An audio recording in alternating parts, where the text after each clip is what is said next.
Avant que les soldats ne voient l'ennemi, Rex sentit le danger. Ceci est l'histoire d'un chien militaire dont la loyauté était une arme et dont le cœur était un bouclier. Le soleil tapait sur les terrains d'entraînement poussiéreux de la base aérienne de Lackland, une fournaise familière pour le jeune berger allemand.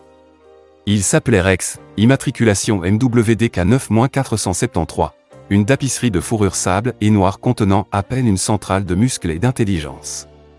Issu d'une lignée de chiens de travail champions en Allemagne, Rex était destiné à quelque chose de plus grand que les rings d'exposition. Son enfance de chiot fut moins consacrée au culbute ludique qu'à l'empreinte fondamentale, discrimination olfactive, exercice d'obéissance frôlant la télépathie, et la désensibilisation progressive et soignée à la cacophonie d'un monde en guerre-tir, explosion, rugissement des moteurs. Son maître principal, le sergent Mark Olsen, était un homme taillé dans le même dévouement. Silencieux, observateur, avec des yeux qui contenaient à la fois la lassitude de l'expérience et un respect profond et constant pour le partenaire canin qui deviendrait bientôt une extension de ses propres sens. Leur lien s'est forgé au cours d'innombrables heures d'entraînement, les ordres calmes et constants de Mark, les réponses vives et intelligentes de Rex, la récompense partagée d'un vigoureux jeu de tir à la corde avec un jouet en jute préféré. Rex apprit à différencier des dizaines de composés explosifs, à suivre une piste humaine sur des kilomètres de terrain impitoyable et, si nécessaire, à devenir une force de dissuasion contrôlée et concentrée. Leur premier déploiement eut lieu dans une région instable d'Afghanistan, un paysage de montagnes déchiquetées et de plaines brûlées par le soleil où le danger était un compagnon invisible et omniprésent. L'air vibrait d'une tension que Rex, avec ses sens aiguisés, percevait plus intensément que n'importe quel humain. Leur première mission hors du camp était une patrouille de routine, ou aussi routinière que possible dans cet environnement. Le peloton se déplaçait prudemment à travers un village apparemment désert, le silence n'étant rompu que par le crissement des bottes sur le gravier et le bêlement lointain des chèvres. Mark marchait près de la tête de colonne, Rex en laisse courte, son nez travaillant constamment, humant l'air, le sol, l'essence même de leur environnement. La chaleur était oppressante, la sueur coulant dans le dos de Mark, mais Rex ne semblait pas dérangé, sa concentration absolue. Soudain, Rex s'arrêta. Son corps devint rigide, ses oreilles pivotant comme des antennes radar, un grognement sourd, presque inaudible, grondant au fond de sa poitrine. Il tira brusquement sur la laisse, arrêtant Mark, son regard fixé sur un tas de décombres quelconques à côté d'un mur en ruine. « Qu'est-ce qu'il y a, mon grand » murmura Mark, sa main allant instinctivement à son fusil. Les autres soldats se tendirent, s'écartant légèrement. Rex gémit, un son doux et urgent, et poussa les décombres avec son nez, puis recula, regardant Mark avec une intensité qui ne souffrait aucune discussion. « Attendez » cria Mark au chef de peloton. « Rex a quelque chose. » Le technicien OOD neutralisation des explosifs et munitions fut appelé. Lentement, minutieusement, il commença à inspecter la zone indiquée par Rex. Les minutes s'étirèrent en une éternité, le seul son étant les mouvements prudents du technicien et la respiration haletante et silencieuse de Rex. Puis, le technicien se redressa, tenant un engin grossièrement câblé. Un IED, habilement dissimulé, assez puissant pour avoir éliminé les membres de tête de la patrouille. Un soupir collectif de soulagement parcourut le peloton. Des tapes sur la tête de Rex, des murmures de « bon chien, Rex » et un regard reconnaissant du technicien EOD furent ses récompenses immédiates. Mark s'agenouilla, ébouriffant les oreilles de Rex. « Tu nous as sauvés, mon pote. Tu nous as sauvés. » Rex répondit par une joyeuse léchouille sur le visage de Mark, sa queue battant contre le sol poussiéreux, ignorant béatement l'ampleur de sa découverte, sachant seulement qu'il avait fait son travail et plu à son maître. Cet incident, bien que relativement mineur dans le grand schéma de leur déploiement, consolida la réputation de Rex. Il n'était pas seulement un outil, il était un sauveur. La loyauté de Rex était le fondement de son service. Ce n'était pas seulement envers Mark, bien que leur lien fût indéniablement le plus fort. Il devint une figure incontournable du peloton, un stimulant moral à quatre pattes et à fourrure. Pendant les moments de détente, il poursuivait une balle de tennis usée avec une douceur surprenante, ou posait sa tête sur les genoux d'un soldat nostalgique, offrant un réconfort silencieux. Il connaissait chaque soldat par son odeur, sa voix, par les indices subtils de leur humeur. Il était leur gardien, leur système d'alerte précoce, et à bien des égards, leur confident. Il s'asseyait patiemment pendant que les soldats lui parlaient de leur famille restée au pays, de leurs peurs et de leurs espoirs, ses yeux intelligents semblant tout comprendre.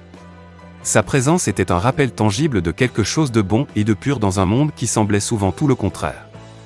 La vidéo, granuleuse et saccadée, filmée par une caméra de casque, dresserait plus tard un tableau saisissant du jour où tout a changé. La mission était une patrouille de reconnaissance à haut risque en territoire contesté. Les renseignements suggéraient une présence ennemie importante, possiblement un centre de commandement et de contrôle. L'air était chargé d'une appréhension tacite, le paysage étrangement calme. Rex, travaillant sans laisse devant l'éclaireur, se déplaçait avec une grâce fluide et exercée, le nez au sol, les oreilles constamment à l'affût du vent. Il naviguait dans un oued étroit, dont les parois abruptes et rocheuses offraient à la fois une couverture et des points d'embuscade potentiels. Mark observait attentivement Rex, sa main planant près de la radio. Rex se figea soudainement, une patte levée, tout son corps tremblant. Il laissa échapper un aboiement sec et étranglé, un son que Mark avait appris à reconnaître comme un danger imminent et extrême. « Contact !» hurla Mark dans sa radio, alors même que Rex tournait sur lui-même, aboyant furieusement vers la ligne de crête à leur gauche. Embuscade. Flanc gauche. Le monde explosa. Des tirs de mitrailleuses déchirèrent l'air depuis les hauteurs, les balles soulevant la poussière et ricochant sur les rochers. Le peloton se précipita à couvert, ripostant, la cacophonie assourdissante. Le chaos régnait. Les hommes criaient, les armes rugissaient, et l'odeur âcre de la cordite emplissait l'air. Rex, cependant, était un tourbillon d'action concentrée. Au lieu de chercher à se mettre à l'abri, il fit l'impensable. Il chargea vers les tirs ennemis, non pas dans une ruée suicidaire, mais avec un objectif clair. Il vira brusquement, disparaissant derrière un affleurement rocheux sur le versant inférieur de la crête. Le cœur de Mark manqua un battement. Rex! Rex, reviens! Mais Rex était en mission. Les images de la caméra de casque, bien que chaotiques, montreraient plus tard des aperçus de sa stratégie. Il n'attaquait pas, il contournait. Utilisant son incroyable agilité et sa connaissance des odeurs, il localisait la principale concentration ennemie, le nid de mitrailleuses caché qui les clouait au sol. Les soldats ne pouvaient voir que les éclairs des canons, mais Rex pouvait les sentir, entendre leurs mouvements, leurs cris de panique à mesure qu'ils se rapprochaient. Quelques instants plus tard, un autre type de son éclata de la crête des cris de surprise, puis des hurlements de panique dans une langue étrangère, suivis d'une rafale de tirs plus sporadiques et moins ciblés. Rex les avait trouvés. Il n'avait pas attaqué pour tuer, mais pour perturber, pour désorienter. Son apparition soudaine et féroce d'un quartier inattendu avait jeté les mitrailleurs ennemis dans un désarroi momentané. Ce laps de temps momentané fut tout ce dont le peloton avait besoin. Maintenant. Tir de suppression, rugit le lieutenant Miller. Le peloton déversa une grêle de balles vers la position ennemie compromise. Sous cette couverture, une petite équipe, dont Mark, avança. Ils trouvèrent Rex debout au-dessus d'un combattant ennemi terrifié et désarmé, un grognement sourd grondant dans sa poitrine, le tenant en respect. Deux autres combattants ennemis battaient en retraite, leur mitrailleuse principale abandonnée.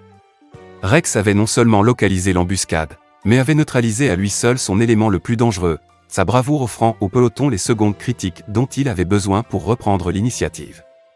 Le combat n'était pas terminé, mais le vent avait tourné. Pendant l'affrontement qui s'ensuivit, alors que le peloton nettoyait méthodiquement les positions ennemies restantes, Rex resta près de Mark, ses sens toujours en alerte maximale. À un moment donné, le soldat Ramirez tomba, un cri de douleur coupé net. Avant même que Doc ait pu réagir, Rex était là, poussant Ramirez, lui léchant le visage, puis aboyant pour attirer l'attention. Il monta la garde auprès du soldat blessé jusqu'à ce que Doc puisse l'atteindre en toute sécurité, sa présence étant un rempart réconfortant contre d'autres blessures. Les images vidéo montreraient clairement l'impact, l'avertissement initial de Rex, son contournement courageux, sa protection de Ramirez. Sans lui, le nombre de victimes aurait été dévastateur.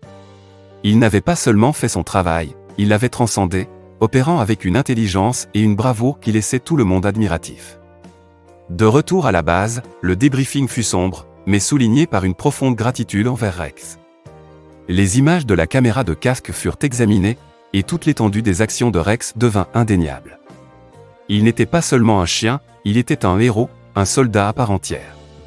Cet incident, et d'innombrables autres similaires sur différents théâtres d'opération, commencèrent à mettre en lumière les contributions inestimables des chiens de travail militaires.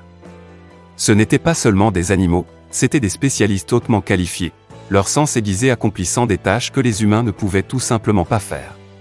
Ils reniflaient les explosifs, traquaient les ennemis, gardaient des installations vitales et fournissaient une forme unique de soutien psychologique à leurs homologues humains. Leur loyauté était absolue, leur courage inébranlable. Ils ne demandaient rien d'autre que de la nourriture, de l'eau, un mot gentil et la chance de travailler aux côtés de leur maître. L'histoire de Rex, une fois filtrée par les canaux officiels et finalement diffusée dans des communiqués de presse soigneusement sélectionnés, devint un phare. Elle inspira une nouvelle vague de candidats pour le programme MWD. Elle commença à changer les perceptions, soulignant l'incroyable intelligence, intuition et profondeur émotionnelle de ces animaux. Les gens qui voyaient autrefois les chiens militaires comme de simples outils commencèrent à les comprendre comme des partenaires, comme des sauveurs. L'armée, elle aussi, commença à formaliser la reconnaissance de ces héros canins. Bien que les médailles pour animaux fussent complexes, les félicitations, les citations d'unité et les reconnaissances spéciales devinrent plus courantes. Rex lui-même reçut une citation d'unité, et Mark était souvent invité à parler de leur partenariat, soulignant toujours les contributions de Rex. Le message était clair, ces chiens méritaient d'être honorés non seulement pour leurs compétences, mais aussi pour leur bravoure, leur sacrifice et leur dévouement indéfectible à leurs unités. Ils étaient, dans tous les sens du terme, des héros méconnus trouvant enfin leur voie. Finalement, les déploiements prirent fin. Rex, après plusieurs missions distinguées et d'innombrables missions réussies, commença à montrer les signes subtils de l'âge et de l'usure du service. Son museau grisonnait, ses mouvements étaient un peu plus raides les matins froids. Il était temps pour lui de prendre sa retraite. La transition vers la vie civile présenta son propre ensemble de défis uniques. Le monde suburbain tranquille contrastait fortement avec la vigilance constante d'une zone de guerre. Des bruits forts et inattendus, un pot d'échappement de voitures, des feux d'artifice le 4 juillet plongeaient parfois Rex dans une panique momentanée, son corps se tendant, les oreilles dressées, cherchant une menace qui n'existait pas. Mark, qui avait également pris sa retraite du service actif, comprenait. Lui aussi portait des cicatrices invisibles. La récompense, cependant, était incommensurable. Mark adopta officiellement Rex, un processus heureusement simplifié pour les MWD retraités et leurs maîtres. Rex avait maintenant un lit douillet, un jardin pour se promener et une affection sans fin. La discipline rigoureuse de sa vie antérieure s'adoucit en une routine confortable. Les promenades dans le parc remplacèrent les patrouilles, et l'odeur des barbecues dans le jardin remplaça l'odeur âcre des explosifs. Pourtant, l'héritage de Rex perdura. Il n'était pas seulement un animal de compagnie, il était une légende locale. Les enfants du quartier l'approchaient avec un mélange d'admiration et d'affection, ayant entendu des histoires de sa bravoure. Mark, avec Rex souvent à ses côtés, faisait du bénévolat dans des groupes de soutien aux anciens combattants. La présence calme et constante de Rex s'avéra incroyablement thérapeutique pour les soldats luttant contre le TSPT. Il semblait avoir une compréhension innée de leur douleur, offrant un doux coup de museau ou un poids réconfortant contre une jambe, une assurance silencieuse qu'il n'était pas seul. Il devint un symbole, non seulement de la bravoure sur le champ de bataille, mais aussi de la résilience, du pouvoir de guérison du lien homme-animal. Le lien entre Rex et Mark, déjà profond, s'intensifia durant ces années plus calmes. Ils étaient deux vétérans, partageant une histoire que peu de gens pouvaient comprendre. Mark se surprenait souvent à parler à Rex, racontant de vieux souvenirs, partageant ses pensées. Rex écoutait, ses yeux ambrés et sages fixés sur Mark, la tête penchée comme s'il comprenait chaque mot. Ils trouvaient du réconfort dans la compagnie l'un de l'autre, un rythme tranquille à leur journée. L'énergie frénétique de la guerre fut remplacée par la douce cadence de la paix. Rex, qui avait affronté les tirs et les bombes, trouvait maintenant sa plus grande joie dans le reniflement tranquille d'un nouveau rosier ou une sieste dans un rayon de soleil de l'après-midi, toujours avec Mark à proximité. L'histoire de Rex, depuis les terrains d'entraînement rigoureux jusqu'au paysage marqué par la bataille d'Afghanistan, et finalement jusqu'au havre de paix de la retraite, est un puissant témoignage du lien extraordinaire qui peut exister entre les humains et les animaux. Elle parle d'une loyauté qui transcende les espèces, d'un courage né non pas d'ordre, mais d'un désir inné de protéger et de servir. Son parcours, et celui d'innombrables chiens militaires comme lui, célèbrent une forme unique d'héroïsme. Ces canidés, avec leur sens incroyable et leur dévouement indéfectible, accomplissent des tâches qui sauvent des vies, modifient le cours des engagements et apportent un réconfort et un moral incommensurable. Ils sont plus que de simples atouts, ils sont des partenaires, des coéquipiers et, pour leur maître, une famille. L'héritage de leur service est gravé dans les vies qu'ils ont sauvées et les cœurs qu'ils ont touchés. L'appel à l'action que l'histoire de Rex inspire est clair.